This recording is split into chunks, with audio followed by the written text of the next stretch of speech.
13h, 14h. Europe 1, 13h. 13h33 sur Europe 1. Vous écoutez Céline Giraud avec vous aujourd'hui, vos deux chroniqueurs politiques, Céline, Olivier d'Artigol et Jean-Claude Dacier.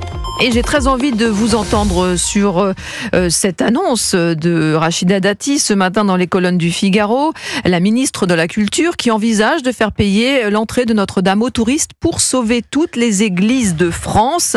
On va écouter Bruno Retailleau, le ministre de l'Intérieur. Il était l'invité ce matin de France Inter et pour lui, l'idée de faire payer l'entrée aux touristes est une bonne idée pour sauver notre patrimoine. C'est une proposition que je soutiens. En Espagne, je me souviens avoir visité la Sagrada Familia, on paie, et si ça doit, pour 5 € sauver un patrimoine religieux auquel on peut être attaché, que l'on croit au ciel ou qu'on n'y croit pas, tout simplement c'est le paysage français. Vous vous souvenez de l'affiche électorale de François Mitterrand en 1980. Moi j'ai eu cette expérience d'une église qui a failli être détruite dans mon canton, tout près de chez moi. On a réussi à la transformer en un musée du vitrail. Elle sert encore pour le culte, mais elle sert aussi comme lieu culturel, et je pense que c'est aussi pour d'autres églises dans des communes. On peut les préserver, mais il peut y avoir une affectation culturelle, salle d'exposition, etc. Du côté de Jean-Philippe Tanguy, le député RN de la Somme, invité ce matin sur Sud Radio, si c'est pour les touristes, pourquoi pas, mais hors de question de faire payer les fidèles. Si c'est que un parcours touristique, très bien, mais il faut un accès gratuit pour les croyants, et on va pas commencer à faire payer la prière. En tout cas, je crois pas que ce soit l'état d'esprit de l'Église de France ni d'ailleurs, qui a un parcours touristique et que les touristes contribuent à l'entretien de nos joyaux nationaux, très bien, mais il faut quand même que l'accès à la prière reste gratuit. Voilà, c'était Jean-Philippe Tanguy ce matin. Et on a Ulrich, qui réagit sur le sujet, un sujet qui a fait beaucoup réagir depuis ce matin sur notre antenne. Ulrich, bonjour. Bonjour. Merci d'être avec nous. Vous nous avez appelé au 01 80 20 39 21. Vous habitez à Montauban et vous vouliez réagir sur ce sujet. Oui, tout à fait. Alors tout d'abord, je voudrais dire que normalement, depuis 1905, c'est à l'État d'entretenir les églises. Donc c'est sûr que quand on entend ça, on se dit il y a un petit défaut d'entretien du patrimoine ces dernières années. Maintenant, force est de constater que on va pas laisser s'effondrer les églises. Il faut trouver des solutions. Il y a de l'argent nulle part. J'entendais Charlotte Dornelas qui disait on peut pas faire payer la maison du bon Dieu, mais moi je pense qu'on peut pas non plus laisser s'effondrer la maison du bon Dieu.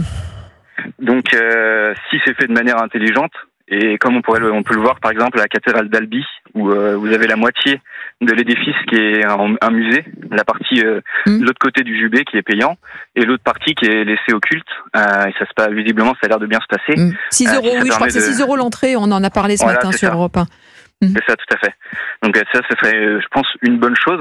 Maintenant, il faut voir aussi, il faut absolument que ce budget il soit réservé au patrimoine religieux catholique, donc pour la sauvegarde des petites églises, il faut que ce budget soit sanctuarisé, je pense.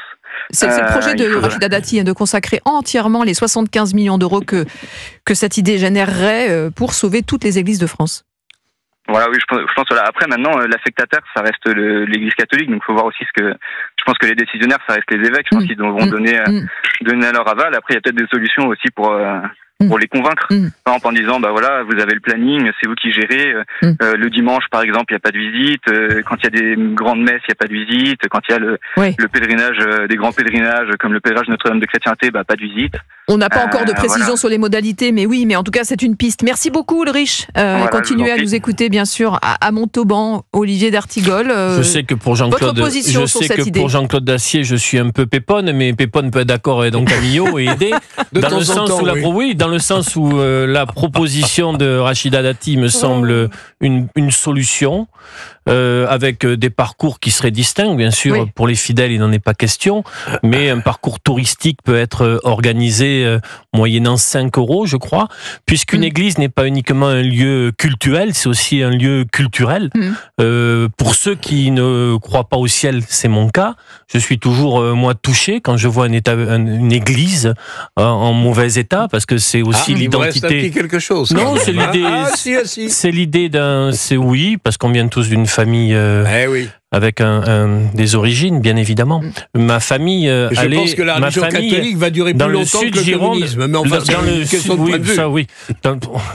Il y a eu des problèmes ici ou là. Forme, hein. Oui, il est mais vous savez, Jean-Claude Dacier, en effet, dans ma jeune enfance, j'accompagnais ma grand-mère à la messe dans l'église de Verdelais en Sud-Gironde, qui était l'église de François Mauriac, c'est formidable. Qui avait foulé aussi ce pavé, donc ça laisse quelques souvenirs. Bien sûr. Donc je suis d'accord. Donc vous êtes d'accord. Vous voyez. Écoutez, moi aussi, sauf qu'on peut effectivement pas faire payer la messe. Alors vous me direz qu'il y a toujours la quête, où chacun donne de temps en temps quelques pièces, voire quelques billets.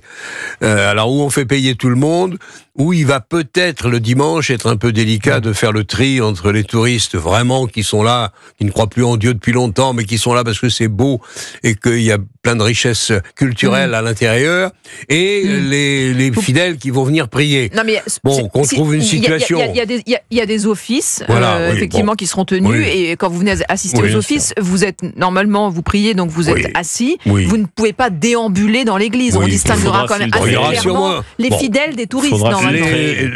On ne faisait pas entrer le bon samaritain, j'ai souvenir de Bourville. L'épiscopat trouvera sûrement une solution sur le principe. Mais ça se fait ailleurs, Jean-Claude, ça se fait ailleurs en Europe. Une beauté comme la cathédrale de Paris et quelques autres me paraît une bonne idée. Le musée de la cathédrale de Paris, de Notre-Dame de Paris, est déjà payant, mais on a tendance à l'oublier. Alors 8 € pour visiter le dôme de Saint-Pierre en Italie, 12 € la cathédrale Saint-Marc à Venise, 26 € la Sagrada Familia à Barcelone et 35 € Westminster. Vous voyez, on est largement en dessous de ce qui se pratique chez nos voisins. 15 € pour la fête de l'image, Jean-Claude. Et le tombeau de Lénine, c'est combien à Moscou? Mais quand on entend par exemple cet historien qui s'appelle Alexandre Gadi, historien du patrimoine, qui dit qu'il s'agit d'une rupture philosophique à l'opposé de l'idée de démocratisation culturelle que doit défendre le ministère de la Culture qui a été créé en 59 par Malraux, qu'est-ce que vous en pensez? Il dit qu'il vaudrait mieux augmenter la taxe finalement de séjour pour les touristes de quelques centimes, ça ferait gagner plus que d'augmenter on va pas rouvrir une guerre de religion, les touristes à l'entrée. Sur tout ça. C'est quand même un mal français sur l'ensemble des sujets d'amorcer une polémique. Réellement, la proposition faite par Rachida Dati me semble frapper de bon sens, et c'est une solution dans toutes les difficultés que nous avons, et Dieu sait qu'elles sont nombreuses, on les évoque ici à l'antenne régulièrement. Là, il y a peut-être une proposition qui nous permettrait en effet d'atteindre un objectif permettant le financement d'une action qui me semble positive, en effet. Non, puis je pense qu'elle sait où elle va, Rachida. Elle a étudié son dossier. Je pense qu'elle en a parlé à l'épiscopat, l'évêque de Paris notamment. Donc je pense que les choses sont sur la bonne voie. Je trouve que c'est plutôt une bonne idée. D'autant qu'elle propose d'autres choses aussi, notamment pour le Louvre. Elle a plein de propositions utiles, et il y a déjà le loto du patrimoine qu'a lancé Stéphane Bern qui marche très bien. Les visiteurs étrangers payent un peu plus sur le surtourisme que les visiteurs de l'Union européenne. Je trouve ça aussi malin et assez astucieux pour essayer de sauver notre patrimoine.